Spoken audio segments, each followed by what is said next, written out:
കമ്പനിക്കാർ എന്തിനാണോ എന്തോ ഇങ്ങനെ മെസ്സേജ് അയച്ചുകൊണ്ടിരിക്കണം. എനിക്കൊരു ഓഫറും വേണ്ട. അവൻ എവിടെയാടി കനകൻ? ജോലിക്ക് പോയി. ഇപ്പൊ ഇവിടെ ഉണ്ടോണ്ടിരുന്ന അതിനിടയ്ക്ക് അങ്ങ് ഓഫീസിൽ പോയാ? എന്തോ തിരക്കുണ്ടെന്ന് പോലെ പോയമ്മേ. എന്നാ നീ അവനെ ഒന്ന് വിളിക്ക്. അമ്മ ഇപ്പൊ പോയല്ലേ ഉള്ളു, പിന്നെ എന്തിനാ വിളിക്കുന്നേ? എടി നീ ഫോണിലൊന്ന് വിളിച്ചിട്ട് ഫോണിൽ നിന്നും എടുത്താ. ചുമ്മാ അടിക്കുന്നുണ്ട്.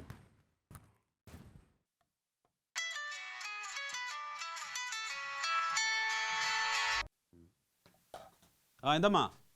എടാ നീ തങ്കത്തിന്റെ വീട്ടിലെ ഫീസ് ഊരിയാ? ഫ്യൂസ് ഊരി. അമ്മ ഇതിൽ ഇടപെടണ്ട, അതാ നല്ലത്. ഞാൻ ഇടപെടാതെ പിന്നെ ആരാടാ ഇടപെടേണ്ടത്? മര്യാദയ്ക്ക് അവരുടെ ഫീസ് കൊണ്ടിട്ട് കൊടുക്ക്. അങ്ങനെ കൊണ്ടിടാൻ പറ്റില്ല അമ്മ. അവര് കറണ്ട് ബില്ല് അടയ്ക്കാത്തോണ്ടല്ലേ ഫീസ് ഊരിയത്. കറണ്ട് ബില്ല് അടച്ചാൽ ഒട്ടനെ കൊണ്ടങ്ങ് ഫീസ് ഊരുവോ? നിന്റെ പെറ്റ തള്ളയാണ് പറയുന്നത് ഫീസ് കൊണ്ടിട്ട് കൊടുക്കണം. അമ്മ അങ്ങനെ ഇടാൻ പറ്റില്ല. ഓഫീസ് എന്ന് പറഞ്ഞുകൊണ്ടാണ് ഫ്യൂസ് ഊരിയത്.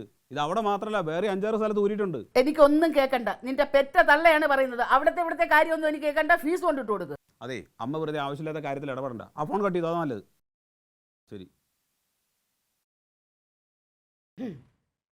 അവൻ ഫോൺ കട്ട് ചെയ്തിരിക്കുന്നു. അമ്മ എന്തിനാണ് ഈ ഏട്ടന്റെ ജോലി കാര്യത്തിലൊക്കെ ഇടപെടാൻ നീ പോകുന്നത്? ഒരു അക്ഷരം മിണ്ടി പോകരുത്. നീ ഒറ്റ ഒരുത്തിയാണ് അവനെ ഇങ്ങനെ വഷളാക്കുന്നത്. എന്റെ മക്കളെ തമ്മിൽ അടുപ്പിക്കുന്നത് നീയാണ്. അടുപ്പിച്ചോടി. ഇനി എന്ത് വേണമെന്നുള്ളത് എനിക്കറിയാം. മിണ്ടി പോകരുത്, മിണ്ടി പോകരുത്.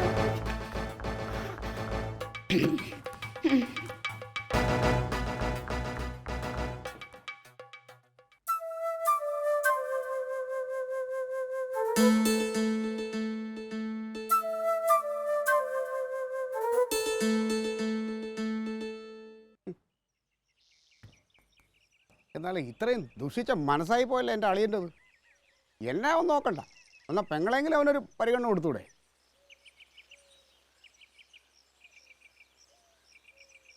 തങ്കം, തങ്കം, ഡി തങ്കം, ഇങ്ങോട്ടാണ് വന്നേ. ചില കാഴ്ചകളൊക്കെ കാണുത്. വരുന്നത് നോക്ക്, നിന്റെ ആങ്ങള. അവന്റെ കയ്യിൽ ഫീസും ഉണ്ട്. അമ്മ നല്ല ചീത്ത പറഞ്ഞിട്ടുണ്ടേ. എടീ, ഇത് അതൊന്നും അല്ല. ഞാൻ പാർട്ടി പ്രസിഡന്റിനെ വിളിച്ച് പറഞ്ഞില്ലേ?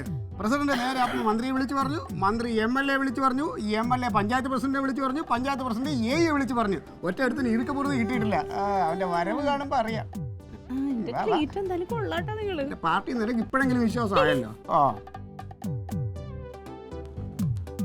ക്ലീറ്റോയുടെ പാർട്ടിയുടെ വിലയും ക്ലീറ്റോയ്ക്ക് പാർട്ടിക്ക് ഉള്ളിലുള്ള വിലയും ഒക്കെ ചിലർക്ക് മനസ്സിലായിട്ടുണ്ടാവും. ഇനിയിപ്പോ പിന്നാലെ സ്ഥലം മാറ്റവും വരും. എന്തിന്? നമുക്ക് അതിന്റെ ആവശ്യമൊന്നുമില്ല. ക്ലീറ്റോ നമ്മുടെ കൂടെ പറപ്പല്ലേ. ക്ലീറ്റോ അവരെ വിളിച്ച് പറഞ്ഞേക്ക് ഇനിയിപ്പോ സ്ഥലം ഒന്നും മാറ്റാൻ നിൽക്കണ്ട, ജീവിച്ചു പോട്ടെ. എന്റെ അമ്മേ, ക്ലീറ്റോ കുറച്ചു മുമ്പ് അവരുടെ നേതാവിനെ ഒന്ന് വിളിച്ചു പറഞ്ഞു പോയി ഇവിടുത്തെ ഫ്യൂസ് ഊരിന്ന്. അതിനെന്റെ ദൈവമേ, ആ നേതാവ് മന്ത്രിനെ വിളിക്കുന്നു, മന്ത്രി എഞ്ചിനീയറെ വിളിക്കുന്നു, എഞ്ചിനീയർ ഇവിടെ ആരെയൊക്കെ വിളിച്ച് ചീത്ത വിളിക്കുന്നു. കടിച്ച പാമ്പിനെ വിളിച്ചു വരുത്തി വിഷം ഇറക്കാൻ കഴിവുള്ളവനാണ് ഈ ക്ലീറ്റ. കുത്ത എനിക്കറിയാം. പൈസ അടച്ചില്ലെങ്കിൽ കണക്ഷൻ കട്ട് ചെയ്യലും, പൈസ അടച്ചു കഴിഞ്ഞാൽ അതിന് കണക്ഷൻ കൊടുക്കലും തന്നെയാണ് എന്റെ പണി. അത് കൃത്യമായിട്ട് ചെയ്യാൻ എനിക്കറിയാം. പൈസ അടയ്ക്കാതെ തിരിച്ച് കണക്ട് ചെയ്യാൻ കഴിവുണ്ടെന്ന് നിനക്കിപ്പോ മനസ്സിലായോടാ? കൊറേ നേരം അതിലെ രണ്ടും കൂടെ പളവളന്ന് ചലിക്കാൻ തുടങ്ങിയിട്ട്. ഇതേ നിന്റെ പാർട്ടിയിലെ നേതാക്കന്മാര് വിളിച്ച് പറഞ്ഞിട്ടൊന്നുമല്ല ഇതിവിടെ കൊണ്ടുവന്നത്. എന്റെ കയ്യിലെ കാശ് കൊടുത്ത് കറണ്ട് ബില്ല് അടച്ചതുകൊണ്ടാണ് ഇതിവിടെ കൊണ്ടുവന്ന് കുത്താൻ പോണത്. മനസ്സിലായ? പക്ഷെ ഒരു കാര്യമുണ്ട്, അടുത്ത മാസം എനിക്ക് പെൻഷൻ കിട്ടുമ്പം നിനക്ക് തരാനുള്ളത് അതിൽ കുറച്ചേ തരത്തുള്ളൂ.